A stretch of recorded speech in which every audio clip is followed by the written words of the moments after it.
And we're live.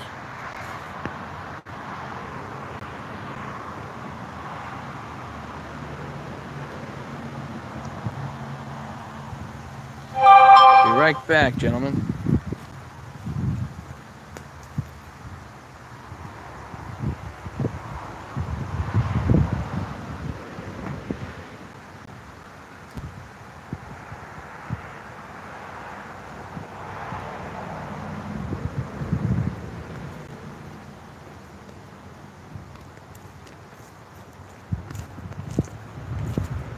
So I don't do... Hey, 2 people here already. Check that out. 5 people. 5 people already? Who's here? Hey, Larry. Oh, shoot. I forgot the decomp. I was going to run it without. Thanks for reminding me. Now I got to go grab one. Hang on. It's raining. Well, not raining. It's drizzly out here. Had to remember all the stuff that I need to come out here to do this silly thing. Got a nice chunk of maple right here. Let me go find a decomp. Hang on.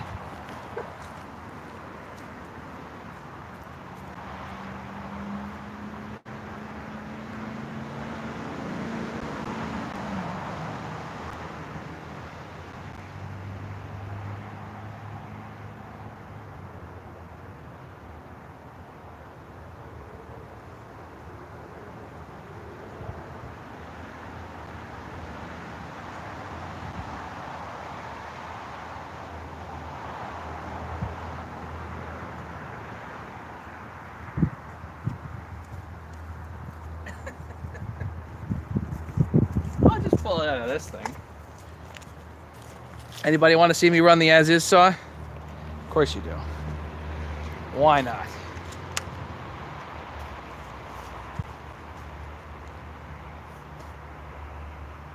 So this is a 372. That was the as-is saw. I think it runs pretty good. Cold start. I haven't started it today, so don't know what it's going to do. And this is live, remember, so I don't know.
So unfortunately, I'm going to steal the decomp from that.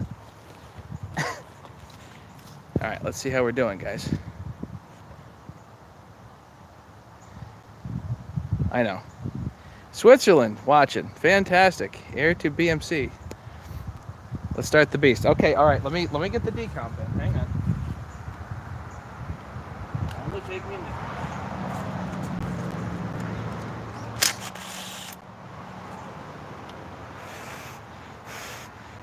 Of course, now it's hot.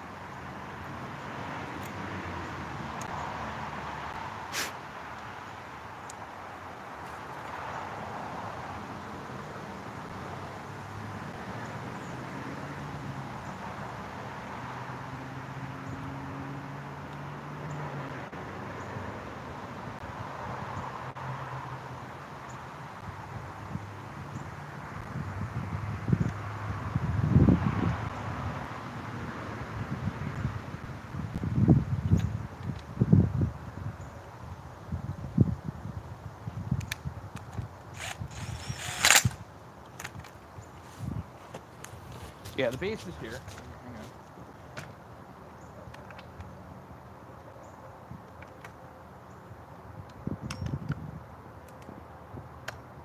leaving the top off for tuning purposes and for checking the head bolts. Yeah, yeah.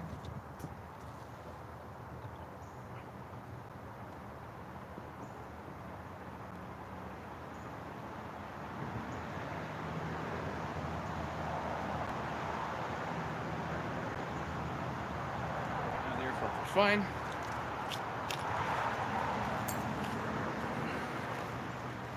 See if she runs.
Gotta tighten that down just a hair more.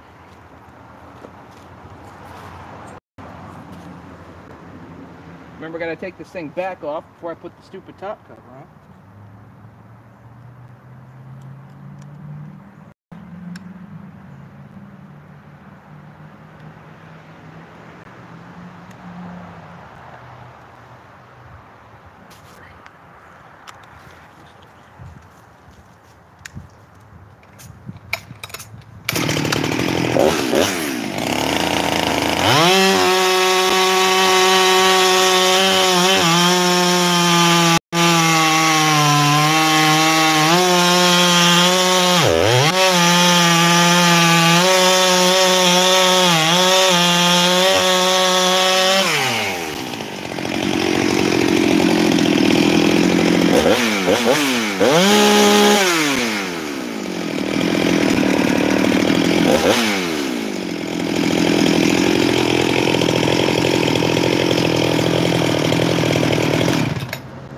How's that for tune? I think it sounds darn good.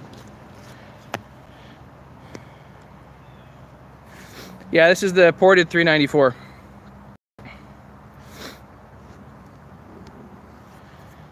How do you think it sounds? I think it sounds darn good. Rips through that maple without trouble. Start's nice too. The WJ39 carburetor is really idle, just right. Comes out of a cut nice, you know, goes right back to idle. Response is good. It's delivering fuel.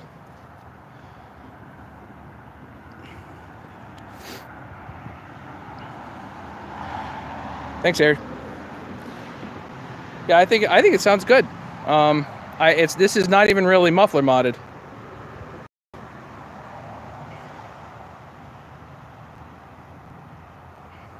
I don't think I'd change the tune at all. I'd just leave it right there. Thanks, Dan. So that's like only, this is what, 170 pounds of compression. This is not even, you know, a 200-pound compression saw. Let's check and see if it starts good now.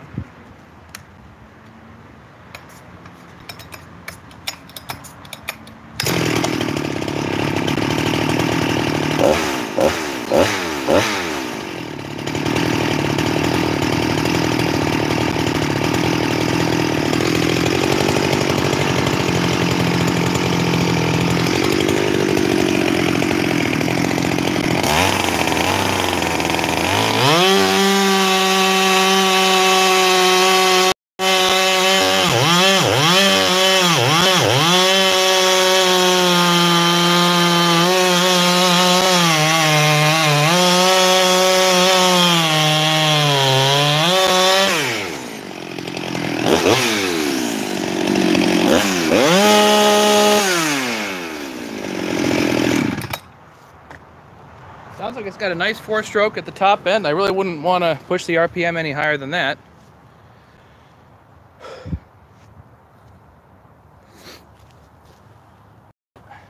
Starts nice. Feels good in the cut. You get the big dogs on it, so if you really dog it in, you're going to stall it, but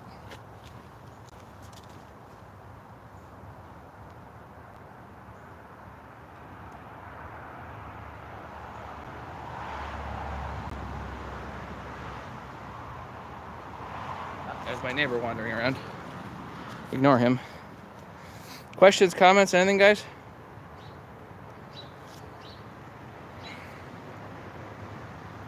Kevin, no problem. Happy to do it. So this saw is already spoken for. David wants it, so I don't know if he's here. He's probably not here. Yeah, my neighbors love me. Now, actually, my policy with neighbors is simple. I show up with a saw or a shovel, and so far it's worked really well for me. I've had a lot of really good back and forth with the neighbors. So the guy over there who's just off camera, actually he helps me a lot. So that's Gene, and we do milling and everything together. He helps me turn logs and whatnot. But then again, he also gets the cants and he uses them for his garden. So it works out really well both ways. So I found a decomp. There we go.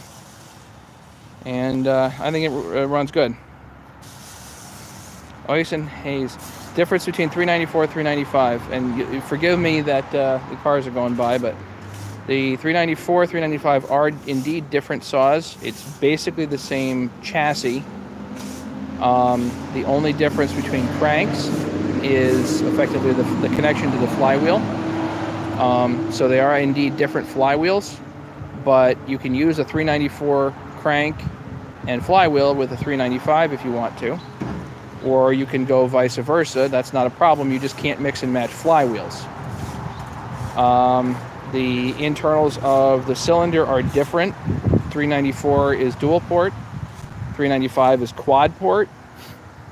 394 is intake block coming out of the intake. 395 is an intake boot.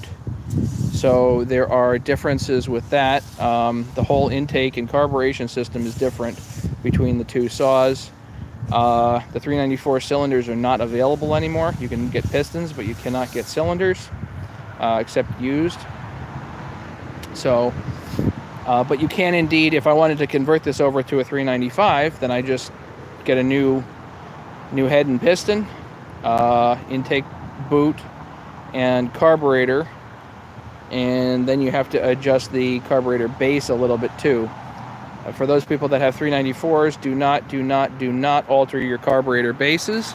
That's this plastic piece here,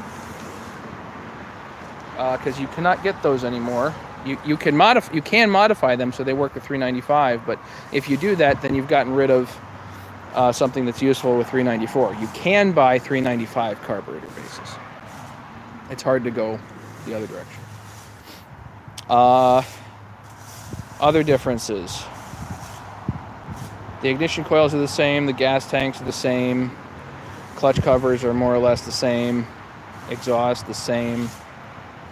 394s came with low top. I don't know if 395 ever came with a low top. You can use a low top with 395, I think, but you need the air horn chain to change out.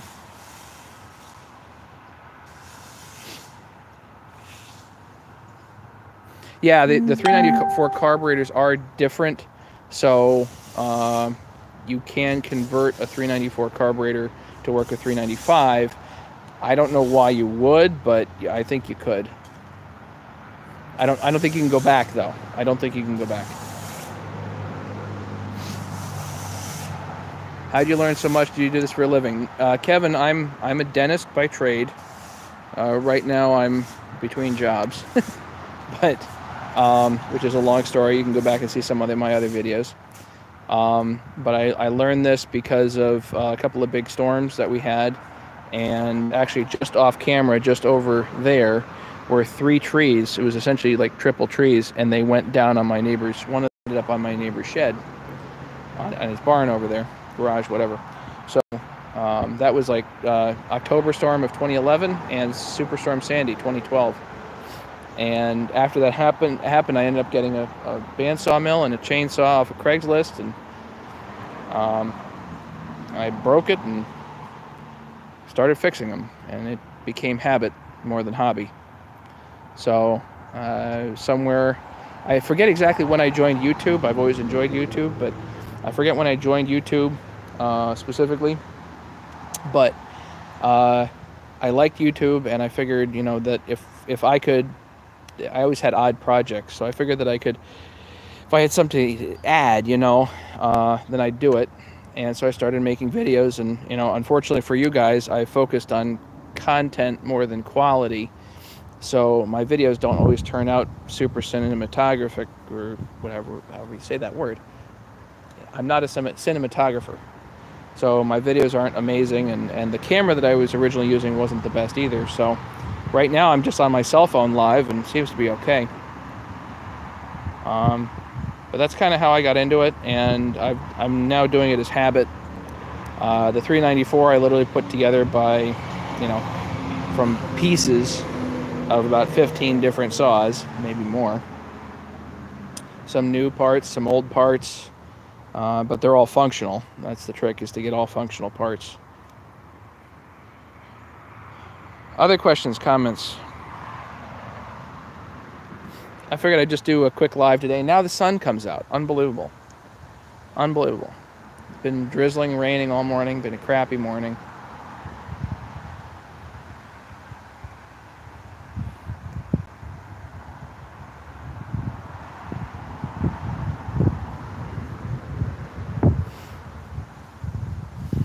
Actually, Larry, I think you can use a 394 carburetor by using the RWJ4 from an X-Torque. The what is it? The cap for that, which actually has an impulse nipple on it. I think they swap.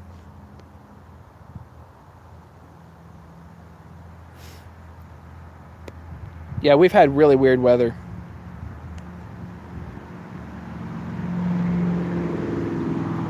So we take one more cut and then call it. What do you think? It's been sitting here a minute.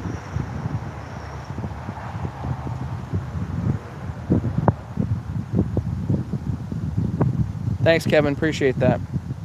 You know, there are other guys that are good at this stuff too. I really like Walt, which is a fleet command. I think he's got a lot of really useful stuff. You can learn a lot from him too. I know I have. Some of the I've really learned a lot on the forums. I've just been reading, and basically my YouTube channel is the culmination of that. Essentially, my YouTube channel is the repository of all that information.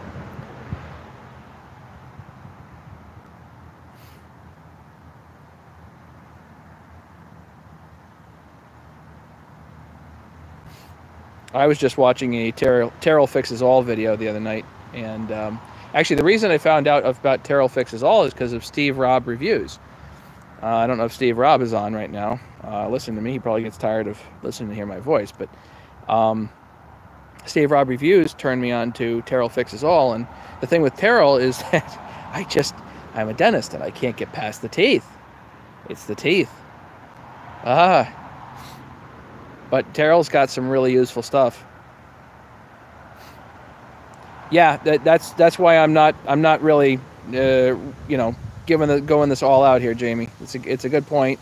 You don't want to run this without the top cover. I'm making a few cuts here, just making sure the saw tunes well. But that's a great point, Jamie. Thank you for mentioning that. The flywheel and the air horn there, it's all designed to get air through the fins, and if there's no top cover, then there's no aerodynamics to it. Effectively, there's no path for the air to go, so it doesn't cool the top end. Again, I'm just trying to do a couple of heat cycles up and down, and then I'll check the head bolts, and then it'll be ready for shipping. So what do you think? One more cut? Let's do one more cut. See if I can get it started again.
I love the way 394s idle.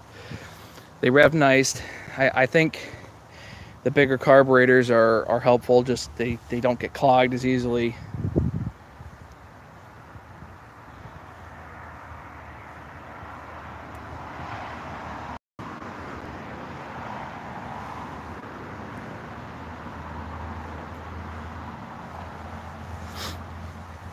Jamie, it's a great point. If you tilt the saw, if you let it idle for a bit, and then if you tilt the saw forward and it wants to die, then the low end is probably too rich. I think that's what Jamie's talking about. I'm a single man, show myself. I run 372 and Woodmiser LT40. Yeah, I love bandsaw mills. What carb is best? What carb is best used in 394? The WJ39. But best of luck finding one. Supposedly the WJ39s are the best. The odds of finding one is very low. I think they were on the earlier models. I think if you want to get new, WJ71 is the new carburetor. I don't personally know if I know of a difference. You know, is there really a difference? I don't know, but supposedly the WJ39s, the original ones, are the ones to use, and this is a WJ39.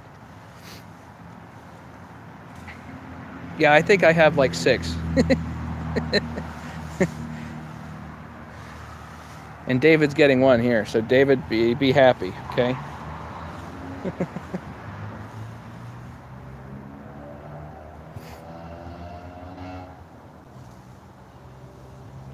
This is ported, and I do not have a tack, so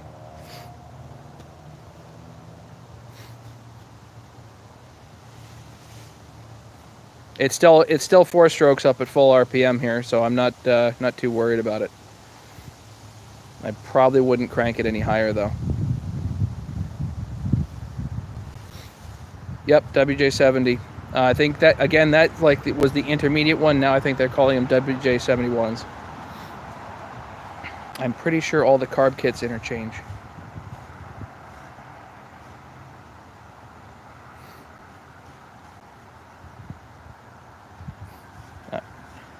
Gene's over there raking. Ignore him.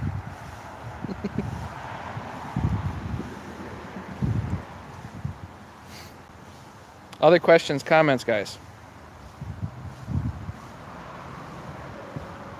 Just got your first Dolmar report. Which one?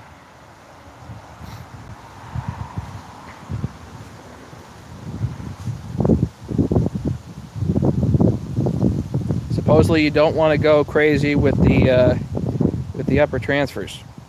There's David. Yeah, Jamie, supposedly you don't want to go crazy with the upper transfers. I'm not an expert on Dolmars. I've never worked with one, but supposedly it's really tempting to go crazy with the upper transfers and open them up, but you really don't want to do that. That's what I've heard. David, you want to see your saw run? You're going to see it anyway. Okay, one more cut with David's saw.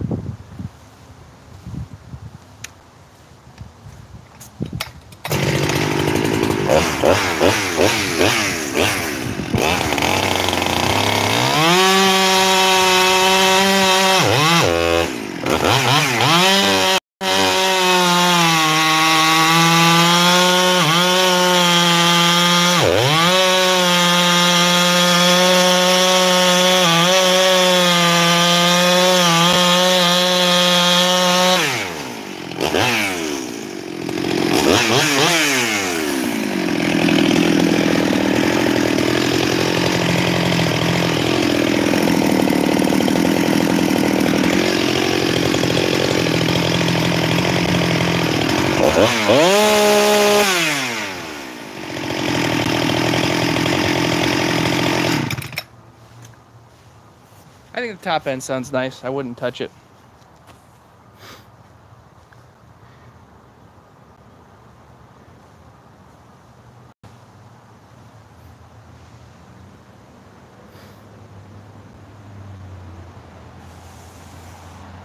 I think it's a 7-pin right now.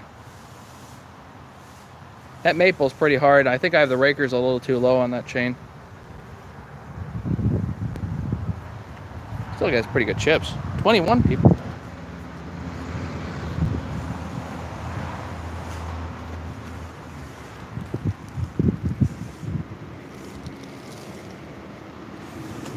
Sherbet, how's it going?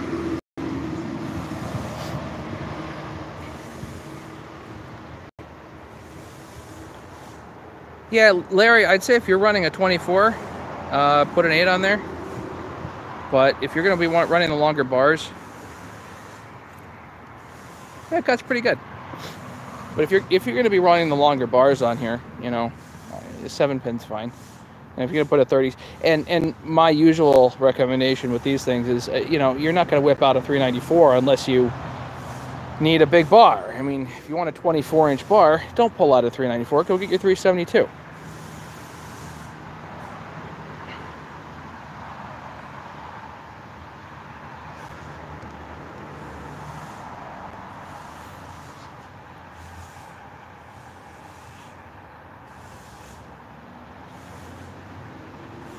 Big giant head. No, you cannot resist these. They're just too easy. They're too easy to build, and tech support is only an email away. I'm right here. Or just, you know, wait till the evening or whatever and come on and ask. You got a question.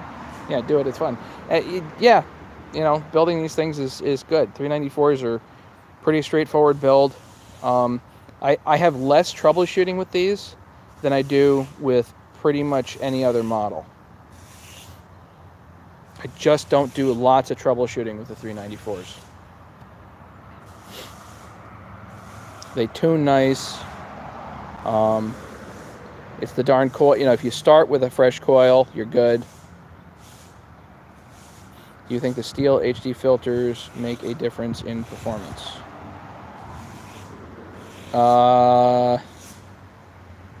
Well, this isn't a steel.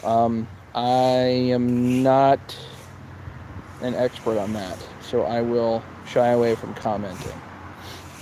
Because really, the only experience I have with filters like that is the Chinese one on the 660. And the thing about the Chinese filters is, if you need to, just throw it out.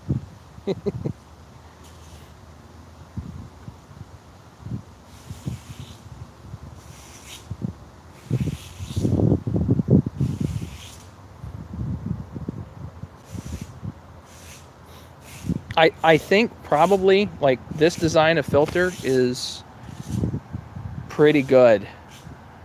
You know, that's pretty darn sealed. Assuming that bolt stays tight.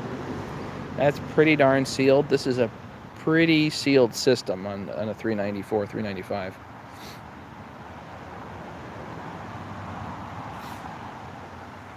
A junk 372 on a hot rod to the max.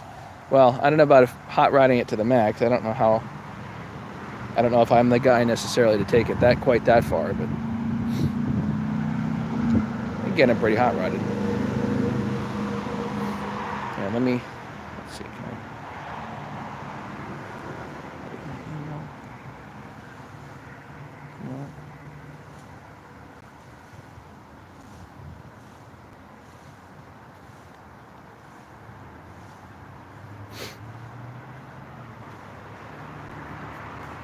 The standard MS460 filter. Yeah, I don't know. Again, I'm not an expert on that, so I will refrain from speculating. And I'm a big fan, Kevin, I'm a big fan of the 394s. I like the intake block system. I'm not a huge fan of the boots, but that's kind of me. I'd probably rather have a quad port rather than the dual port. You're probably less likely of hooking a ring, but this is dual port, so whatever. Build anything with a pipe and run alcohol in it. Go for it, Larry. Not my cup of tea, but go for it. Hey, Nikki. I know where 390, but it ran lean and seized 20 more years ago. What's it worth? 395. Did they even make 395s in 1998? It's probably a 394, not a 395.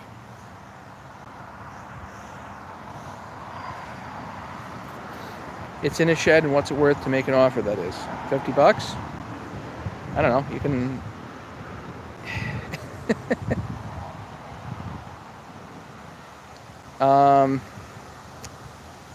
I don't know. It kind of depends on what shape the plastics are in. Like if it looks like it's been dragged behind a truck, then, you know, offer them $100. See what? Yeah, early 2000s for $395. Yeah, that's probably right. So if it really looks like it's dragged behind a truck, offer them $50 for it. Because you just don't know what on there is going to be good and what's going to be bad. You know, brake band, ignition coil, muffler, carburetor, maybe the gas tank leaks. It's $150 just for a gas tank. So it'd probably worth $50 just for parts. If it really looks pretty ugly, then I would go at 100 max, maybe. How are your tools coming along? Would you ship overseas? Yes, I will ship overseas, but there is a significant caveat to that. It is not cheap. I've shipped to London. It costs $25 to have the set shipped to London. It costs $35 to get to Australia. I will guarantee that it will ship. I will not guarantee that it will get to you. That is on you.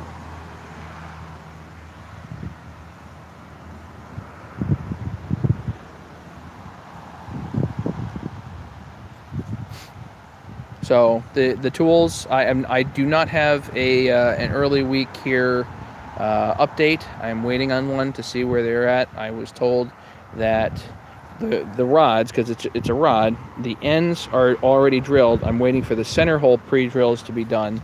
Once all that's done, then I go to the second machinist, machinist number 2, and he will actually individually drill out and tap the ends and tap the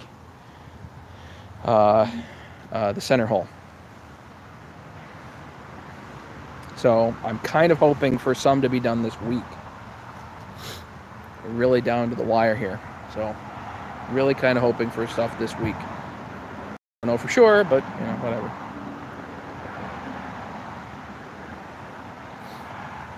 Does that answer the question? Nikki, I'd go pick it up. I mean, I'm a sucker for that type of stuff, but you know, you just, if he says I want $250 for it and it's seized up, I don't think so.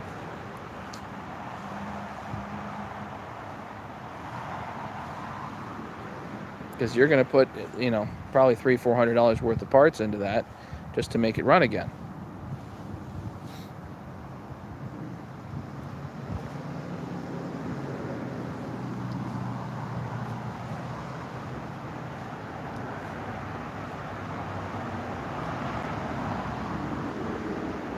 Look, the sun. The sun. Sunshine. Other questions, comments, guys?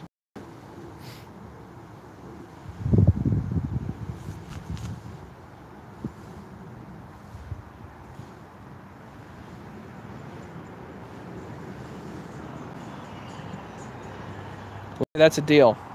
Now you're talking. That's good. Just make sure you rip those seals out for sure, and then put fresh seals in and new rubber, and you're good.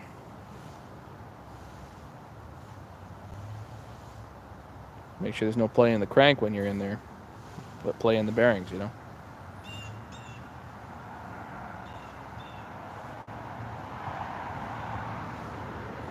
All right, well, I think I'm going to call it an afternoon. I don't know if I'm going to come on tonight, but you guys know me, have it, so I'll probably come on. And David, I hope you like it. You know, it's nothing super pretty, but there's some really nice new stuff in here, and should serve you well. I'm going to probably give it one more run later, and then I'll check the head bolts and get all the fluids out of it, get it ready for packaging.